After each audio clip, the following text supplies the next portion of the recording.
hello everyone. It's me Honey Kandaganti and welcome to my channel. And ఈ రోజు మీతో thyroid issues గురించి discuss చేద్దాం అనుకుంటున్నాను.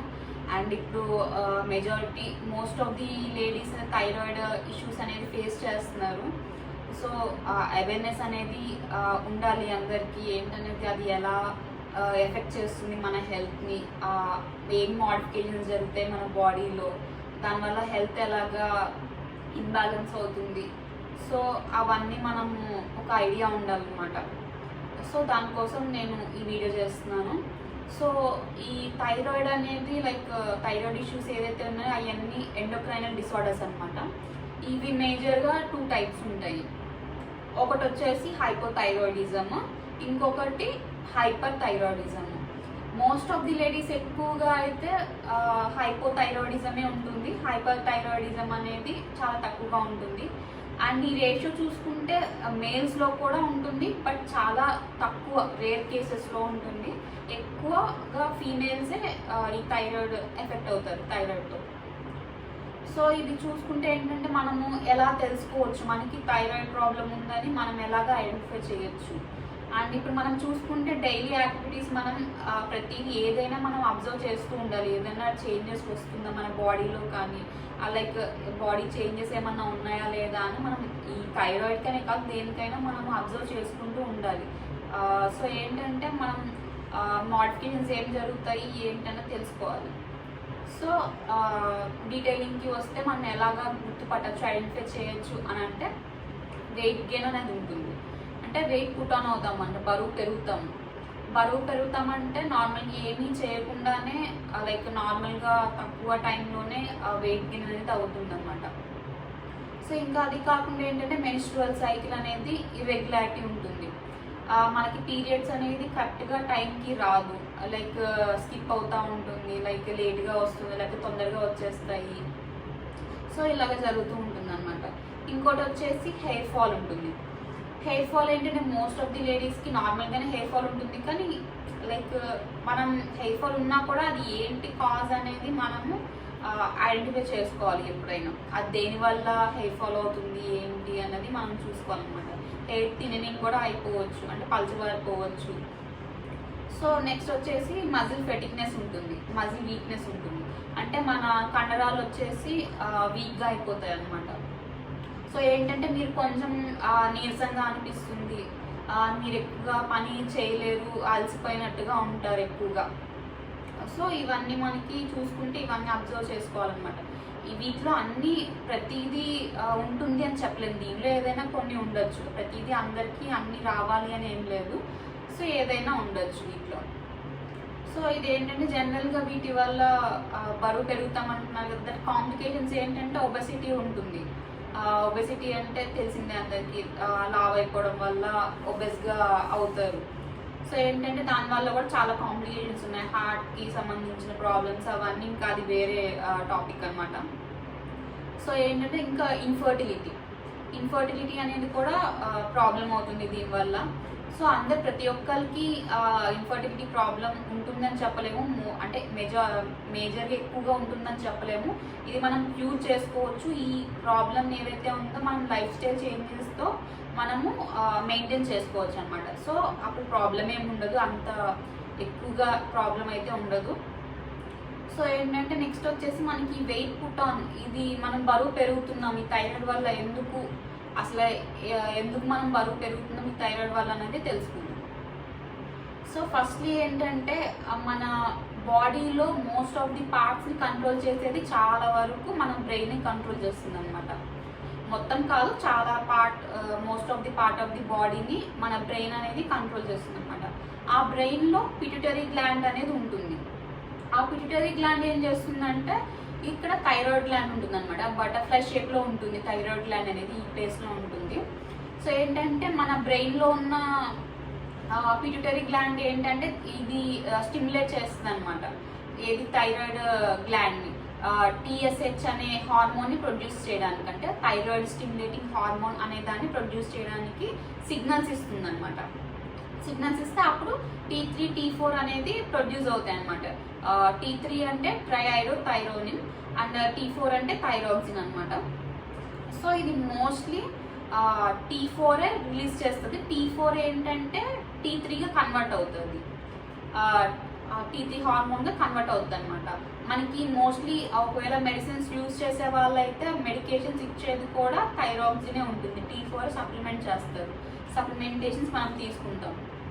సో అప్పుడు ఆ T4 మళ్ళీ అది T3 కన్వర్ట్ అవుతుంది అనమాట బాడీలో. మన బాడీలో థైరాయిడ్ గ్లాండ్ రోల్ ఏంటంటే మన హార్ట్ రేట్ అనేది మెయింటైన్ చేస్తుంది అనమాట.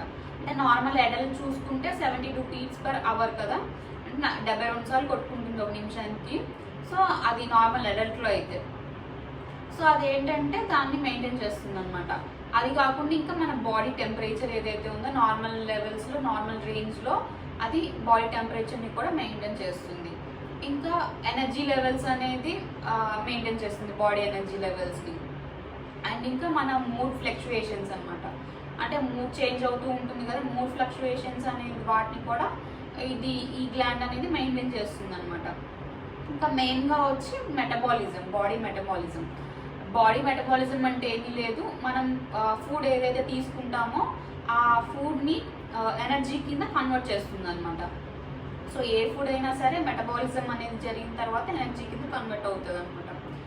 సో నార్మల్గా అయితే హైపోథైరాయిడిజంలో T3 హార్మోన్ అనేది తక్కువగా ప్రొడ్యూస్ అవుతుంది. సో మెటబాలిజం అనేది కూడా తక్కువగా ఉంటుంది. సో ఏంటంటే లైక్ ఎనర్జీ కన్సప్షన్ అంతా ఉండదు, నార్మల్గా చేసిన ఎనర్జీ కన్సప్షన్ ఉండదు. సో ఏంటంటే ఈజీగా ఎక్కువగా వెయిట్ గెయిన్ అవుతూ ఉంటుంది, లావ్ అవుతూ ఉంటారు. సో దీనివల్ల హైపర్థైరాయిడిజంలో చూసుకుంటే T3 హార్మోన్ అనేది ఎక్కువగా ప్రొడ్యూస్ అవుతుంది. సో మెటబాలిజం అనేది కూడా ఎక్కువగా ఉంటుంది. ఎక్కువగా ఉండటం వల్ల వాళ్ళు వెయిట్ లాస్ అనేది ఎక్కువగా ఉంటుంది, బాగా సన్నగా అయిపోవడం అలా జరుగుతుంది అనమాట దానిలో. సో ఏదైనా సరే మెటబాలిజం అనేది ఎక్కువగా ఉంటుంది కాబట్టి వెయిట్ లాస్ అనేది ఉంటుంది. సో హైపోథైరాయిడిజం ఉన్న పేషెంట్స్ ఏ ఫుడ్స్ని అవాయిడ్ చేయాలి అండ్ ఏ ఫుడ్స్ని తీసుకోవాలి అనేది చూద్దాము. ఫస్ట్ ఏ ఫుడ్స్ని అవాయిడ్ చేయాలంటే క్రూసిఫెరస్ అండ్ గార్ట్రోజెనిక్ ఫుడ్స్ని అవాయిడ్ చేయాలి. అవి ఏమేమి వస్తాయంటే కాలీఫ్లవర్, క్యాబేజీ, బ్రకోలీ, సోయాబీన్స్ ఇవన్నీ ఉంటాయన్నమాట. సో ఇవనేది ఎందుకు తీసుకోకూడదు అంటే కంప్లీట్గా తీసుకోకూడదు అంటే అలా ఏమీ లేదు. మనము ఒక 50 నుంచి 100 grams వరకు మనము తీసుకోవచ్చు అనమాట. అది కూడా రాగా తీసుకోకూడదు, ప్రాపర్గా కుక్ చేసి తీసుకోవాలి. సో దీనివల్ల ఏం జరుగుతుందంటే నార్మల్గా రాగా తీసుకొని లేకపోతే ఎక్కువ క్వాంటిటీలో తీసుకోవడం వల్ల ఈ ఏదైతే ఫుడ్ ఉందో వెజిటేబుల్స్ కానీ ఉన్నాయి ఏంటంటే అయోడిన్ అబ్జార్ప్షన్ అనేది తగ్గిస్తుంది అనమాట. సో మెయిన్గా థైరాయిడ్ గ్లాండ్ కావాల్సింది అయోడిన్ కావాలి హార్మోన్స్కి వాటికి. సో ఇవేంటంటే ఈ ఫుడ్స్ తీసుకోవడం వల్ల అబ్జార్ప్షన్ అనేది తగ్గిపోతుంది అనమాట. సో అందుకే ఈ ఫుడ్స్ని అవాయిడ్ చేయమంటారు. అలా కాకుండా అవాయిడ్ చేయకుండా మనకి తక్కువ క్వాంటిటీలో తీసుకుంటూ దాన్ని మంచిగా రాగా తినకుండా మంచిగా వండుకొని తింటే ప్రాబ్లం అయితే ఉండదు. కాకపోతే రెగ్యులర్గా ఎక్కువ క్వాంటిటీలో తినకుండా ఉంటే సరిపోతుంది ఈ వెజిటేబుల్స్ ఏవైతే ఉన్నాయో. సో ఇంకా అవి కూడా మెడికేషన్స్ వాడే వాళ్ళు ఉంటారు, ఈ థైరాక్సిన్ తీసుకునే వాళ్ళు ఉంటారు. సో వాళ్ళు కూడా ఏంటంటే మెడిసిన్స్ ఇప్పుడు ఇవి ఎవరు వేసుకున్నారు అనుకోండి, నెక్స్ట్ ఒక 2-3 hours తర్వాతే ఈ ఏవైతే ఫుడ్స్ ఉన్నాయో తినాలి అనమాట. ఏది ఇప్పుడు మీకు చెప్పాను కదా క్యాబేజ్, క్యాలిఫ్లవర్ అలాంటి తినాల్సి ఉందనుకోండి. సో ఏంటంటే మెడిసిన్ వేసుకున్న ఒక 2-3 hours తర్వాతే మీరు తీసుకోవాలి. సో ఏంటంటే ఇంటేక్ తీసుకోవడం వల్ల మనం తీసుకునే అయోడిన్ ఏదైతే ఉందో సో అది అబ్జార్ప్షన్ అనేది సరిగ్గా జరగకుండా ఉండిపోతుంది. సో అందుకే మనం అలాగా ఆ టైంలో తీసుకోవడం అనేది అవాయిడ్ చేయాలి. సో వాటర్ అనేది కూడా ఒక 3 to 4 liters డైలీ మంచిగా కన్జ్యూమ్ చేసుకోవాలి, ఎక్కువ తాగుతూ ఉండాలి వాటర్ని. అండ్ ఇంకా ఏమి అవాయిడ్ చేయాలని చూసుకుంటే గ్లూటెన్ ఫుడ్స్ అనేది అవాయిడ్ చేయాలి. గ్లూటెన్ ఫుడ్స్ అంటే హోల్ వీట్ కానీ బార్లీ కానీ ఇవి అవాయిడ్ చేయాల్సి ఉంటుంది. ఆ హోల్ వీట్ బదులు మీరు మల్టీగ్రెయిన్ వీట్ అనేది యూజ్ చేసుకోవచ్చు. అండ్ నెక్స్ట్ వచ్చేసి రిఫైన్డ్ కార్బ్స్, షుగర్స్ ఇవి కూడా అవాయిడ్ చేయాల్సి ఉంటుంది. అవేమొస్తాయంటే cakes, pastries, chocolates, biscuits and like chips, ఏది జంక్ ఫుడ్ ఏదైతే ఉందో అవన్నీ వాటి కిందకి వస్తాయి అన్నమాట. సో ఇవన్నీ కూడా దీనికనే కాదు, నార్మల్ హెల్తీగా ఉండాలంటే నార్మల్గా కూడా మీరు అవాయిడ్ చేస్తే హెల్తీ లైఫ్ స్టైల్ అనేది మెయింటైన్ చేయడం అనేది చాలా ఇంపార్టెంట్. సో నెక్స్ట్ చూసుకుంటే మనము ఆయిల్స్ ఏంటంటే సోయా ఆయిల్స్ ఇవన్నీ ప్రిఫర్ చేయకూడదు, నార్మల్ ఆయిల్స్, సోయా ఆయిల్స్ ఇవన్నీ యూస్ చేయొద్దు, అవాయిడ్ చేయాలి. అండ్ మనము దీని ప్లేస్లో కోకోనట్ ఆయిల్ కానీ, ఆలివ్ ఆయిల్ కానీ, మస్టర్డ్ ఆయిల్ కానీ ఇవి ఏదైనా యూస్ చేసుకోవచ్చు. ఇవి ఏంటంటే ఇవి కూడా వుడ్ ప్రెస్డ్ ఆయిల్స్ అయితే చాలా బెటర్గా ఉంటుంది. వుడ్ ప్రెస్డ్ అన్నా కోల్డ్ ప్రెస్డ్ అన్నా ఒకటే. సో గానుగ నూనె అంటారు. సో అవి యూస్ చేయడం వల్ల చాలా హెల్ప్ అవుతుంది.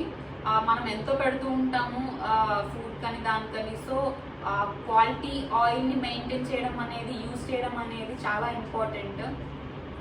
సో ఇవి ఆయిల్ కూడా మీరు ఏంటంటే 5 to 10 grams of oil per day use చేసేలా తీసుకోవాలన్నమాట డైట్లో.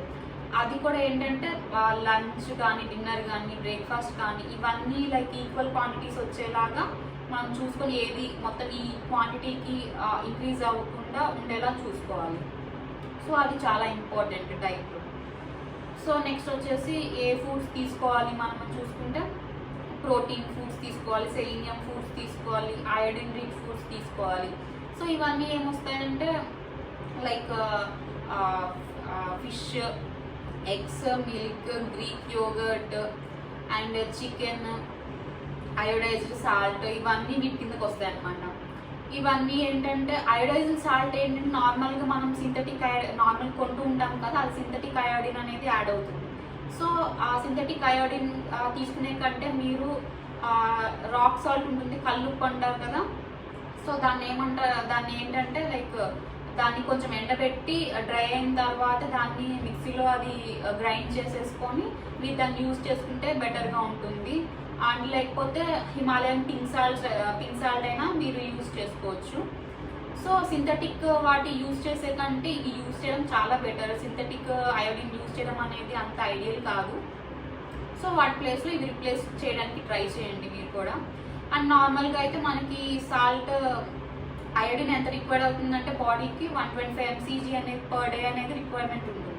సో 125 mcg అంటే మనం ఒక 1 tablespoon ఆఫ్ సాల్ట్ తీసుకున్నాం అనుకోండి, దానిలో 250 mcg ఆఫ్ అయోడిన్ ఉంటుంది.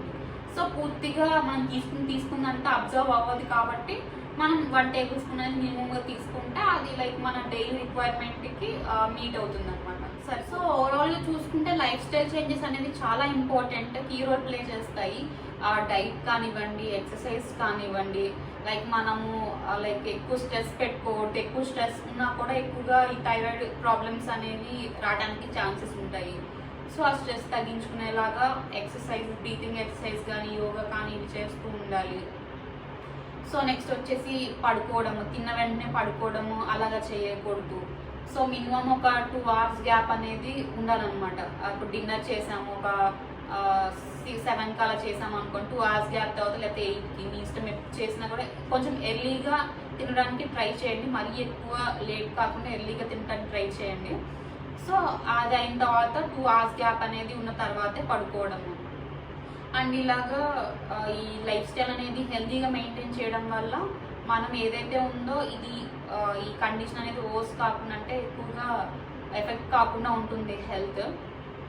సో మీకు ఫర్దర్గా ఈ వెయిట్ లాస్ ఏదైతే ఉందో దానికి డైట్ కానీ, ఎక్సర్సైజ్ కానీ ఫర్దర్ వీడియోస్లో మీకు పోస్ట్ చేస్తాను అది ఏంటన్నది. And thanks for watching. Please like, share and subscribe.